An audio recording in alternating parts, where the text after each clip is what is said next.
Assalamualaikum warahmatullahi wabarakatuh.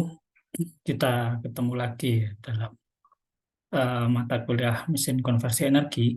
Dan di sesi kali ini kita akan membahas tentang OTEC atau Ocean Thermal Energy Conversion. Nah, OTEC ini apa? Jadi OTEC ini adalah pembangkit listrik yang memanfaatkan perbedaan temperatur permukaan laut dan bagian laut yang dalam. Jadi biasanya bagian laut yang dalam ini adalah yang berada di kedalaman minimal 1000 meter di bawah permukaan laut. Nah, jadi ini pemanfaatan energi laut, tapi yang bukan gelombang atau arusnya seperti yang kemarin ya, pun pasang surut, tapi di sini adalah energi termalnya, yaitu perbedaan temperatur yang terjadi. Jadi kita harus ketahui bahwa eh, laut ini sangat dalam, sehingga bagian dalam laut cenderung lebih dingin. Kenapa? Karena sinar matahari tidak mampu masuk ke bagian laut yang sangat dalam. Sehingga bagian permukaan laut itu cenderung panas karena adanya pengaruh dari sinar matahari, sedangkan yang berada di kedalaman 1000 meter atau lebih itu cenderung dingin. Nah, pada OTEC ini perbedaan temperatur yang digunakan minimal adalah 18 derajat Celcius. Jadi kalau kurang dari itu ya bisa dikatakan tidak bagus untuk digunakan ya. Kalau lebih besar dari itu ya lebih bagus lagi, sehingga efisiensinya bisa lebih tinggi. Nah, untuk potensi, kalau kita lihat pada peta potensi OTEC gitu ya, di dunia ini, kita lihat bahwa eh, yang ini yang paling luar, ini kurang dari 18 derajat Celcius ya, yang biru muda. Jadi ini tidak bagus karena itu berada dekat dengan kutub, ya. Sehingga sinar matahari di bagian permukaan juga tidak terlalu tinggi, gitu ya. Nah, kalau kita lihat di Indonesia, karena Indonesia ini negara khatulistiwa, maka perbedaannya cukup signifikan gitu ya. Karena daerah khatulistiwa ini mendapatkan cahaya matahari atau sinar matahari yang baik sepanjang tahun. Kalau kita lihat di sini, Indonesia rata-rata berada di warna putih, yaitu 20 sampai 22 derajat Celcius. Bahkan di beberapa area tertentu ada yang warnanya kuning, yaitu 22 sampai 24 derajat Celcius. Nah, ini menunjukkan bahwa potensi OTEC di Indonesia ini cukup baik gitu ya. Nah, jadi cukup potensial untuk mendapatkan eh, untuk dimanfaatkan sebagai pembangkit listrik gitu ya.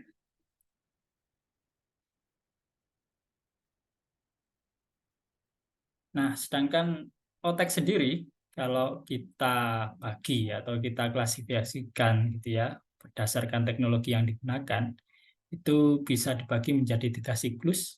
Yang pertama open cycle atau siklus terbuka, yang kedua adalah closed cycle atau siklus tertutup, yang ketiga adalah hybrid cycle atau siklus campuran. Nah, masing-masing penjelasannya seperti ini. Yang pertama adalah open cycle atau siklus terbuka. Nah, pada siklus terbuka ini tidak perlu fluida kerja lain. Apa maksudnya? Maka yang dijadikan fluida kerja, yang diuapkan, terus digunakan untuk memutar turbin uap gitu ya, itu adalah air laut itu sendiri gitu ya. Jadi air laut di sini yang ada di permukaan ya, yang panas lah gitu, itu dipompa oleh warm water pump, terus masuk ke evaporator sehingga nanti diuapkan. Nah, uapnya nanti masuk ke turbin. Setelah keluar dari turbin, dimasukkan kondenser. Nah, di kondenser ini pendinginannya memanfaatkan air yang dingin dari cold water pump. Jadi cold water pump ini mengambil air dari kedalaman 800 sampai 1000 meter itu ya. Terus dipompa ke kondenser sehingga terjadi pertukaran panas itu ya. Nah, uniknya untuk yang open cycle ini dia menghasilkan air tawar dari mana? Dari kondenser ini. Karena ketika air laut ini diuapkan, maka yang masuk ke turbin ini sebenarnya sudah air tawar. Garamnya kan sudah turun lagi ke laut itu ya di bagian evaporator. Jadi ketika ada kondensasi, maka akan menghasilkan potable water, yaitu air tawar yang tidak ada garamnya. Ya. Terus keuntungan lainnya adalah sistemnya lebih sederhana. Jadi di sini cuma ada pompa, evaporator, turbin, kondenser gitu ya. Tidak perlu alat yang lain. Hanya sayangnya efisiensinya lebih rendah dan output listriknya lebih rendah gitu ya. Kenapa? Karena ya tidak banyak uap yang bisa dihasilkan dari evaporator ini. Jadi evaporator di sini ini bukan, kalau ditanya kenapa nggak pakai boiler gitu ya. Kan untuk memanaskan air butuh boiler gitu ya, untuk uap. Nah, di sini yang dilakukan bukan memanaskan dengan boiler tapi dengan cara menurunkan tekanan. Jadi di sini ada pressure lowering pump. Jadi pompa yang digunakan untuk menurunkan tekanan dari air laut. Nah, ketika tekanan itu diturunkan, maka pada suhu kamar pun atau suhu ruangan gitu ya, itu eh, akan terjadi penguapan. Jadi air laut itu diturunkan tekanannya sangat besar sehingga nanti pada suhu ruangan pun gitu ya, suhunya yang tetap itu dia tetap mengalami penguapan. Makanya tidak dibutuhkan boiler. Cuma kerjanya ini tidak yang sangat bagus gitu ya. Sehingga di sini tuh karena turbin gas itu biasanya bekerja pada apa kondisi temperatur tinggi untuk menghasilkan efisiensi yang bagus, maka di sini efisiensinya cenderung rendah dan output listriknya juga rendah. Yang berikutnya adalah closed cycle. Nah, nah, di sini closed cycle itu disebut siklus tertutup karena siklus yang digunakan untuk menghasilkan listrik ya untuk memutar turbinnya itu menggunakan fluida kerja khusus, jadi tidak menggunakan air laut.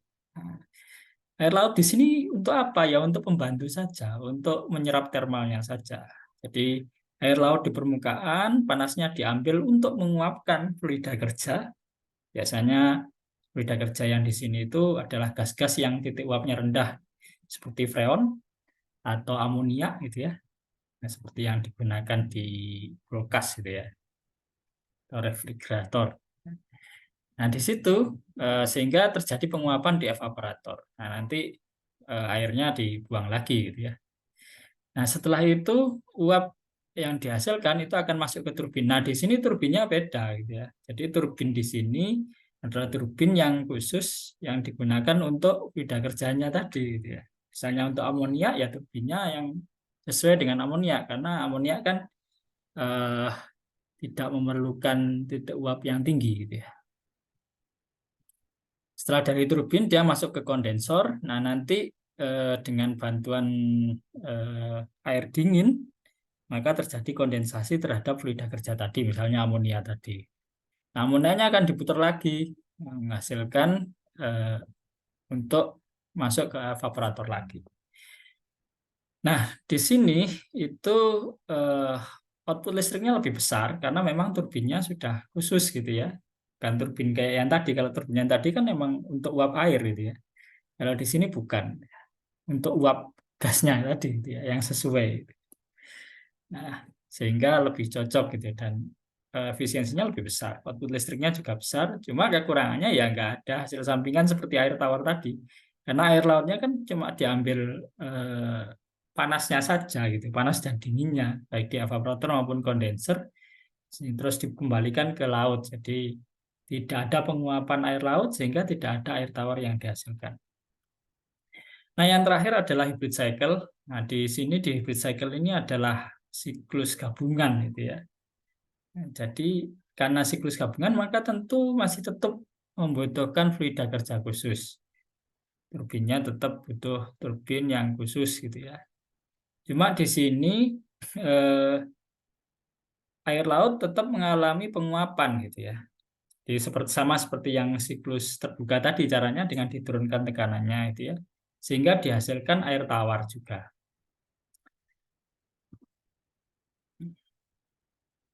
Nah, jadi tetap butuh fluida kerja khusus untuk memutar turbin, tapi dia juga menghasilkan air tawar karena double tadi ya gitu ya, ada istilahnya campuran gitu ya, maka eh, output listriknya lebih besar. Cuma kelemahannya adalah sistem ini lebih kompleks gitu ya. Ya karena kan ada dua fluida yang bekerja gitu ya. Baik penguapan air lautnya maupun dari gas khususnya tadi, seperti amonia lah contohnya. Nah, tapi di sini walaupun menghasilkan air tawar, karena pipa air tawar itu dengan pipa amonia itu bersinggungan, gitu ya. Ya memang tidak jadi satu pipa sih, gitu ya. Tapi karena bersinggungan, maka ada potensi kontaminasi air tawar kalau terjadi kebocoran fluida kerja. Jadi kalau pipa amoniaknya bocor, maka air tawarnya ya jadi keracunan lah istilahnya gitu, jadi terkontaminasi. Nah, beda dengan yang open tadi ya. Kalau yang open kan cuma air laut saja, maka tidak ada peluang kontaminasi gitu. Kalau di sini kan kalau ada kebocoran saja sih gitu ya. Kalau ada kebocoran pada amonianya, maka air tawarnya bisa tercampur dengan amonia gitu ya. Sehingga ada potensi kontaminasi gitu ya, terhadap air tawar yang dihasilkan. Oke, demikian ya materi kita untuk sesi kali ini. Semoga bermanfaat dan mencerahkan Anda semua bahwa ternyata air laut itu potensinya besar sekali di Indonesia gitu ya. Bukan cuma sekedar untuk hasil perikanan, tapi juga untuk potensi penghasil energi gitu ya. Baik yang kemarin misalnya dari gelombang, dari pasang surut, dari arus lautnya, tapi juga dari sisi termal, jadi sisi energi termalnya yang dimanfaatkan melalui OTEC atau Ocean Thermal Energy Conversion. Kalau pertanyaannya apakah sudah dikembangkan di Indonesia? Secara komersial saya rasa belum ada ya. Karena ini ya tentu butuh investasi yang tidak murah untuk membuat instalasinya karena harus membuat pipa yang sangat dalam ya untuk mengambil eh, air dingin dari kedalaman di atas 800 meter gitu ya. Dan itu tidak mudah memang gitu ya. Dan kayaknya pemerintah belum tertarik untuk mengembangkan ini gitu ya, walaupun potensinya besar. Saya rasa cukup untuk materi kali ini. Saya tutup. Wassalamualaikum warahmatullahi wabarakatuh.